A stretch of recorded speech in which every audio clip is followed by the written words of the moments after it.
Subscribe and share my channel Sudarsana.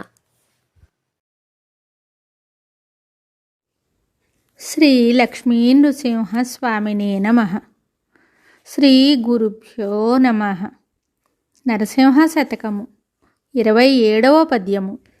అవనిలో గల యాత్రలన్నీ చేయగవచ్చు, ముఖ్యమౌ నదులందు మునుగవచ్చు, ముక్కు పట్టుక సంధ్య మొనసి వార్చగవచ్చు, దిన్నగా జపమాల ద్రిప్పవచ్చు, వేదాలకర్థంబు విరిచి చెప్పగవచ్చు, శ్రేష్ఠ క్రతువులెల్ల చేయవచ్చు, ధనము లక్షలు కోట్లు దానమీయగవచ్చు, నైష్టికాచారముల్ నడుపవచ్చు, జిత్తమన్యస్థలంబున చేరకుండ నీ పదాంబోజములందు నిలుపగలమే.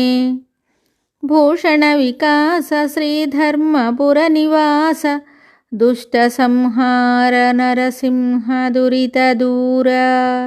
ఈ పద్యమునకు భావము: ఓ నరసింహస్వామి, భూలోకములో గల యాత్రలన్నీ చేయవచ్చును, ముఖ్యమగు నదులన్నింటా స్నానము చేయవచ్చును, సంధ్యావందనాది సత్కర్మలు చేయవచ్చును, జపమాల త్రిప్పవచ్చును, వేదములను విడమర్చి అర్థము చెప్పవచ్చును, యజ్ఞయాగాదులు చేయవచ్చును, కోట్లు లక్షలు ధనమును దానము చేయవచ్చును, నిష్ఠతో ఆచారములను సాగించవచ్చును.